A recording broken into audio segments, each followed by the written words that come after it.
I am so grateful and thankful that Arden Moore, who is a pet first aid CPR and safety master certified instructor and founder of Pet First Aid for You, has agreed to come on screen and do some demos for us about pet first aid and CPR.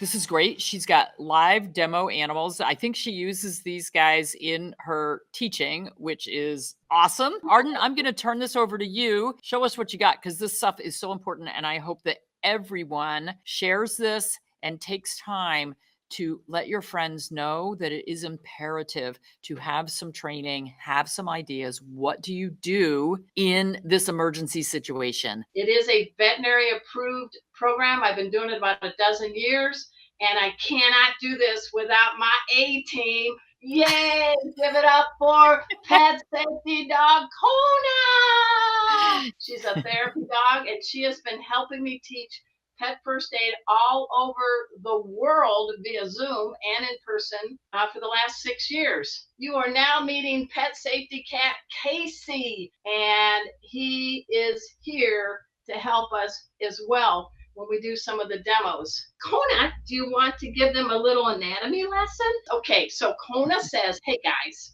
if the dog or cat passes out, you need to know where the heart is. Now, the heart is under those ribs, under the lungs, then there's the heart. The second thing is, this is not human first aid, CPR. We do things a little different because our pets have teeth and claws. So some of the things we do, if any of you have taken a human first aid class, bravo, brava, I appreciate that. When you're learning on a dog or a cat, you don't want to get bit. You don't want to get clawed. So we do some things different than in human. One of the first things I want to teach you is where you find a heartbeat on a dog or a cat. Along the neck, they have the carotid artery. Under the front armpits of their front legs, you'll feel this ribbon, and that is called the brachial. I jokingly in class say, think of wearing a bra. So there's your brachial. My personal favorite is below the tail, above the rectum. I know that's the proper word, but in class I say butthole. And that is an artery called the caudal, C-A-U-D-A-L. But the mightiest one, and the one we use to find if they have a heartbeat, is actually inside the hind leg, and that's the femoral. So we show in class a safe way when the pet is not injured. Get in the habit. When your dog gets done fetching or your cat has zoomies, go and check for a heartbeat when it's still going like this. So you build that touch, you build that ability to find the heart. Because this dog or cat has teeth and claws, you would think you would go this way to find a heartbeat. Nope. You intentionally take the hand closest to the head, you cross it over. Now, you all know this. We don't use our thumb. Come on, everybody. What's in our thumb? A pulse. The pinky is kind of just along for the ride. This might surprise, hopefully, even Dr. Judy. We no longer check for a pulse for a dog or a cat on an index finger because we swipe all day. On our tablets, on our phones, it has become desensitized. So we have to use our ring and middle finger. Everything I do is validated by my team of veterinarians, but I think people learn better when they're happy, when they repeat what they're hearing, and when they feel welcome and safe. So that's my method to my madness. So on Kona, to get her heartbeat, I intentionally take this hand by her head, I cross it over. Now take your two middle fingers right by the butthole and slide those two middle fingers inside that hind leg, and then come up and do an upside down L. You're going to find a ribbon with your two fingers pressing against it. That's the big artery. That's the femoral artery. When we check for a heartbeat, don't spend minutes. You just want to quickly check for about 5 or 6 seconds. Now, the reason we use this hand is because of teeth and claws. If Kona should suddenly wake up from a state of unconsciousness, I don't want to be a member of the Van Gogh family. So I use this hand, so I slide down and I can park my elbow and forearm across her neck and cheek to keep her from chewing me up. So that's something that is very important to keep in mind. Other thing that's different than when it comes to human CPR is we do not waste any time up front trying to find a pulse. Because as we've explained, most people know where to find it on a person. Most people don't know where to find it on a dog or cat. And when a pet or dog has their heart has stopped, every minute that heart is out, the chance of survivability goes down 10%. With dogs and cats, everybody, every minute counts. So in pet first aid, she's going to pretend like she's out. Let's see if it works. You come home and your dog or cat is just flat out on the floor, not moving. You don't know what's going on. So you approach your belly to their back, again for safety. Then you do a 360 survey. You know why? Because you're a first responder. What if there's still a burglar in the house? So protect yourself. Then you approach belly to back, you stomp, and you say the pet's name. Kona, wake up. Kona, wake up. Kona, wake up. Now, folks, this is the only play dead trick I've ever taught my cat dog.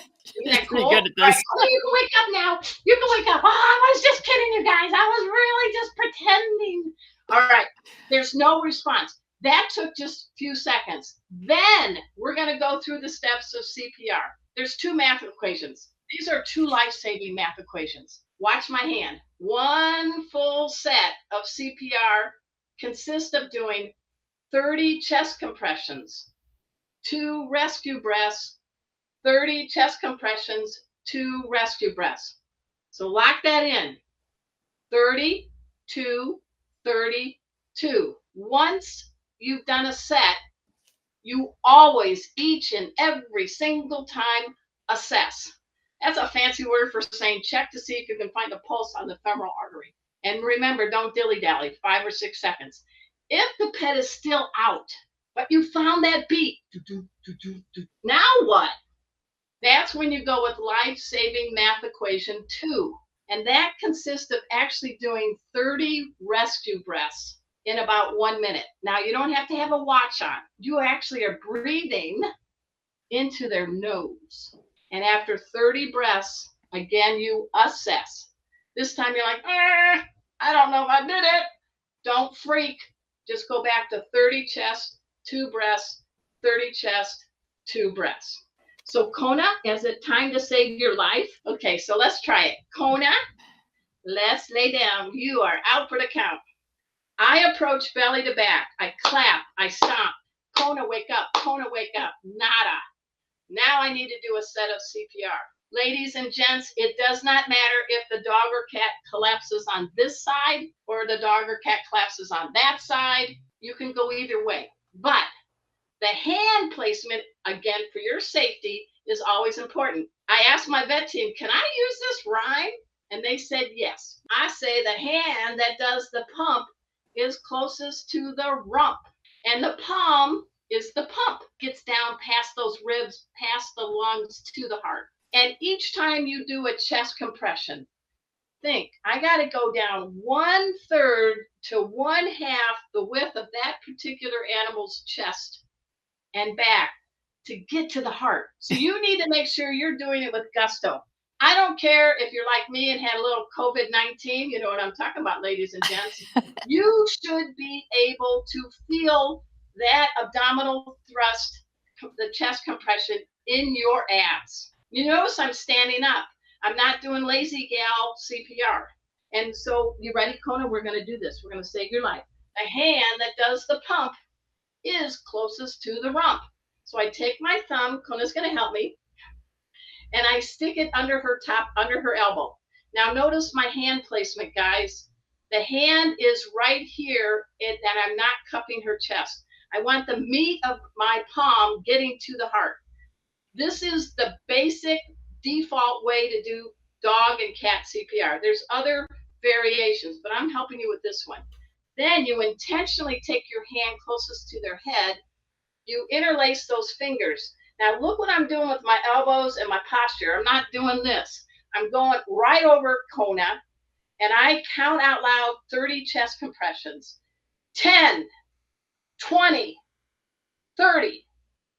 Take the hand closest to the head. As I say it, I say open the airway.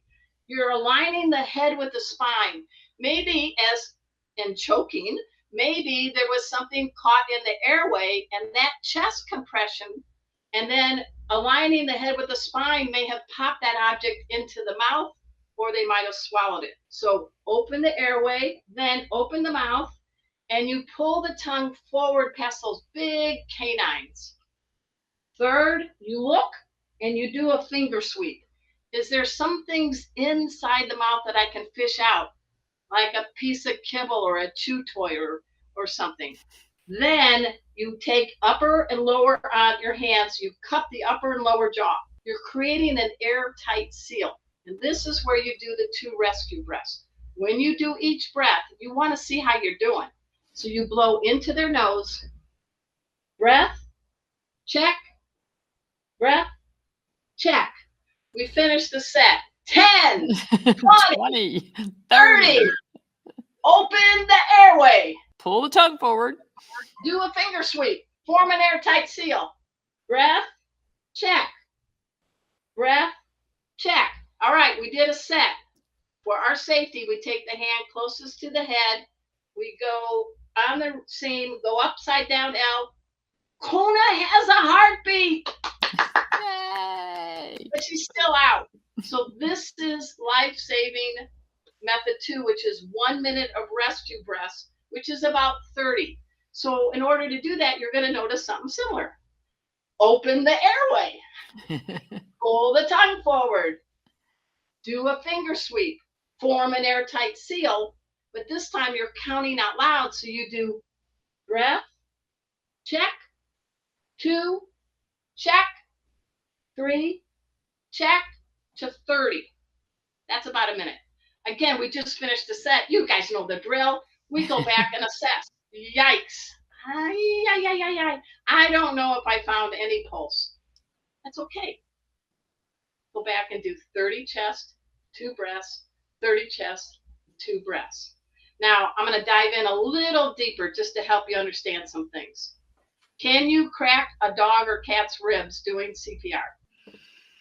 Personally, I would rather have a dog meant from broken ribs than not make it.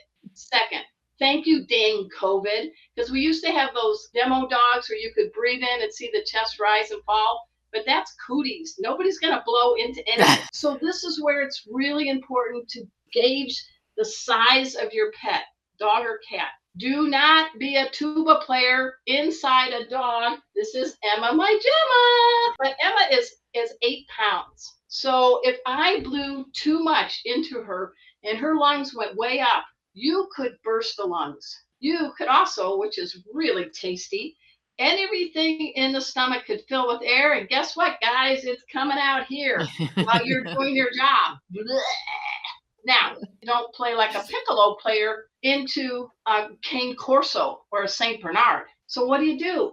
Well, your homework, watch your dog, your cat, when they're having fun and they're all active. See how far up and down their chest goes when they're breathing. And then check when they're just relaxing and sleeping. Lock that in your brain.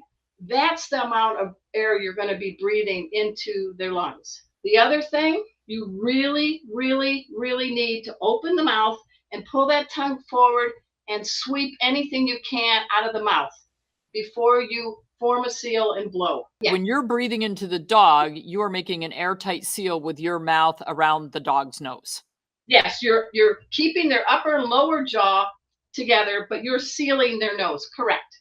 Right. But yeah, when you do the breaths in, you are actually a seal with your lips around their nose. Okay. Yes. Don't make out with your dog, but yes, you're saving a life. And the other thing that's going to look weird, check your dog or cat right now. They got little baby teeth here and here. When the tongue is out and you create that seal, that tongue is going to stick out. It's okay. They're not going to bite their tongue off. The other thing is when you are keeping the upper and lower jaw together and you're sealing, blowing into the nose and watching that the air is going to the chest. If you don't do that, the air is going to escape out the side of their mouth. The other thing is you're like, what do I do? What do I do? What do I do? So we recommend that you do about 6 sets of CPR, rescue breaths. Put your phone on speaker while you're still doing it. Call the nearest veterinary clinic, not one 20 minutes away. When the receptionist answers the phone, please, in my class, I give everybody permission to freak out later. So you got to state the facts because every minute counts in saving your pet's life. Quickly, they say, may I put you on hold? No. Dog emergency. My dog's not breathing. I've done 6 sets of CPR. I think I'm about 12 minutes away. Listen to what they may say.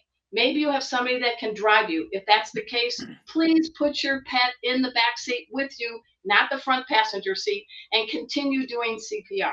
If you are by yourself, listen to what they say. They may say do a few more sets, but you need to have the little guys in a carrier in the back seat on the floor based on crash test, and the big guys in tethered in the back seat.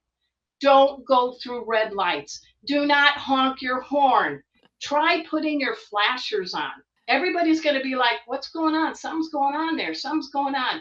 And get there safely and quickly. Never show up at a vet clinic with a medical emergency. There's a thing called a phone.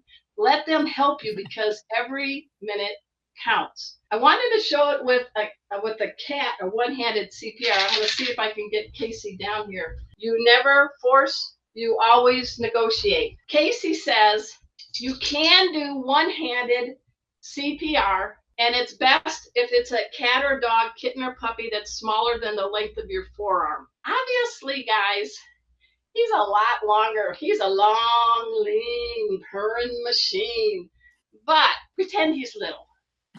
So everybody, the hand that does the pump is still closest to the rump. But this time you stick your hand out, you put your 4 fingers under, you point your thumb to your belly button, and you do 30 squeezes. 10, 20, 30. Everything else is the same. Open the airway, pull the tongue forward, do a finger sweep, airtight seal, breath, check, breath, check. 10, 20, 30. You guys getting it? Open the airway, pull the tongue out, do a finger sweep, airtight seal, breath, check, breath, check, assess. Let's give it up for Pet Safety Cat Casey! He's awesome. Awesome cat. I gotta pay him. He's on union wages. Come here. Could you show us how you would do a Heimlich maneuver if you thought your pet had something stuck in their throat? With that one, the main thing, I want everybody to stick their hand out like this. Now I want you to put your thumb inside. Now I want you to make a fist. Because when you're doing abdominal thrust or the kitty doggy Heimlich, you don't want that thumb out because, ow, that hurts, right? Now, I've been taught to do 5 abdominal thrusts in a row, always on the exhale, and then inspect the mouth. And you're like, exhale, how do I know? Here's where your ears come in handy. When a dog or a cat is choking, you're going to see them lurch and, right? Listen, when that sound sounds like more of a gasp, it's called a stridor. You're going to hear, what's that telling you is whatever is there is partially blocking their airway. We need to do abdominal thrust.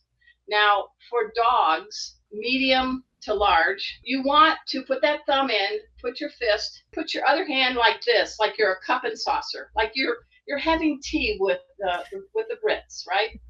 You do the abdominal thrust on the exhale. So you hear that, then you go up and forward toward their mouth like a backwards J, 5 in a row. And you're like, well, where do we place our hands? Take your hand and go along your pet's rib cage. It's really long. It's farther back than you realize. You're going to feel the end of the sternum. That's where you put that up and down fist. You take your other hand, depending on the size of the dog, and you cup it so you have stability. So you hear the gas, then you go up and forward out their mouth. I'm not going to do it hard because I don't want her to hurl right now. After 5 in a row, you open the mouth and see if you can fish anything out. Now, if there's nothing in the mouth and they are not gasping anymore, it's in the belly. We don't have x-ray visions. I like to be cautious. So I would rather have a veterinarian check it out to make sure what's going on with an x-ray. For little guys, oh my gosh, pray for me. You want to try it, Emma? Oh yes, this is fun. You can have them braced against you. Take your hand and go all the way down. Right here is the end, the gushy spot. Thumb in, and you are going to go in and up on 5 exhales. In and up. And again, same thing, check the mouth. Arden was very good about explaining body mechanics, how you want to position your body, and you do need to be above them. Let's just say that the dog is at this level.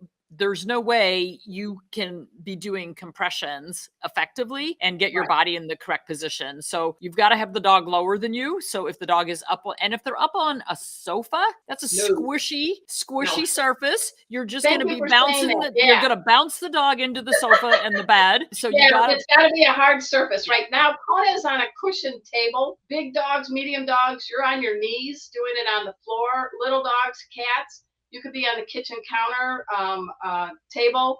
No sofa, no pillow, no bed, nothing soft, because you've got to have the heart reach a firm surface and get bounced back to try to jumpstart it. I have done CPR 4 times and I have saved 2 dogs. Do the best you can in the circumstances you're in with the skills you have. So every one of you right now tuning in, I really applaud you, because when you started this video and when it ends, I am praying that you now have built some knowledge that just may be able to save your pet's life.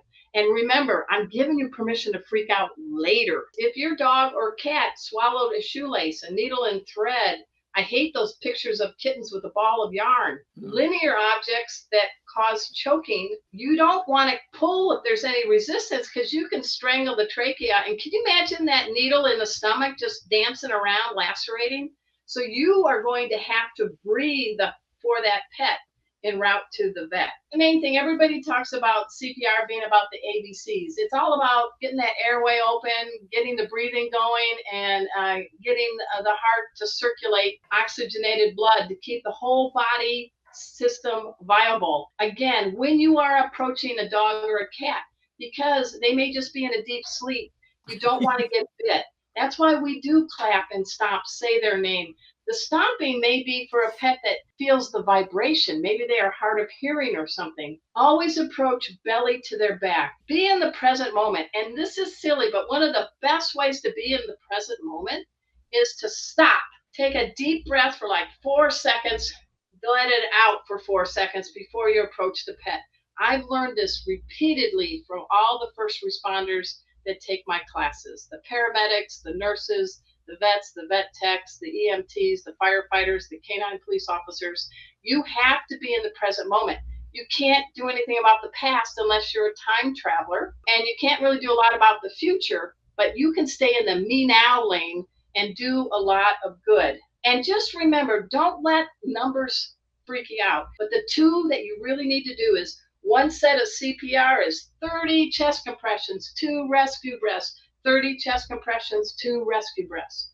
If you find a pulse, hallelujah, then go with 30 mouth to snout breaths, each time checking the chest, and then assess. Keeping that cell phone around you is paramount. I'm so glad we have speaker mode, because you can still keep that heart viable. Doing 30 chest compressions, and again, you're standing over and you're either on your knees or you're on an elevated surface that you still have this straight arm. Not this. You definitely need to open the airway, and you need to look and inspect to make sure there's nothing in the mouth. If you can take it out, please do. That's where step 3 comes, doing the finger sweep. Only after you do a finger sweep, then you seal the upper and lower muzzle, and you cup your mouth and form a seal over their beautiful nostrils. And the breath of air is based on the size of the pet. You want that chest to rise and go down. Don't burst the lungs. You're going to do the rescue breaths.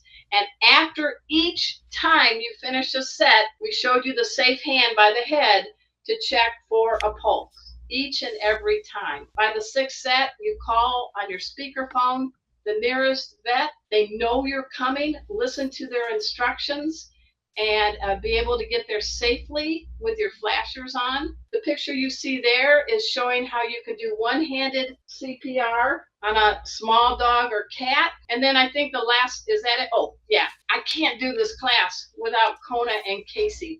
I mean, come on, guys. Isn't it nice to have a real pet? If you take the classes on Zoom, I get to guide you in real time with your own dog, your own cat. Pet First Aid, the number 4u.com.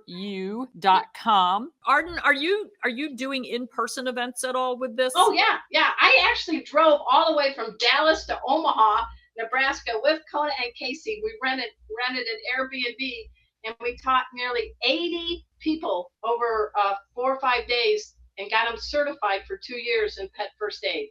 So that's if there's a group that's got a big number, we do that. I customize it for boarding staff and pet sitters, vet teams, first responders. I've been to Jackson, Mississippi teaching canine police officers.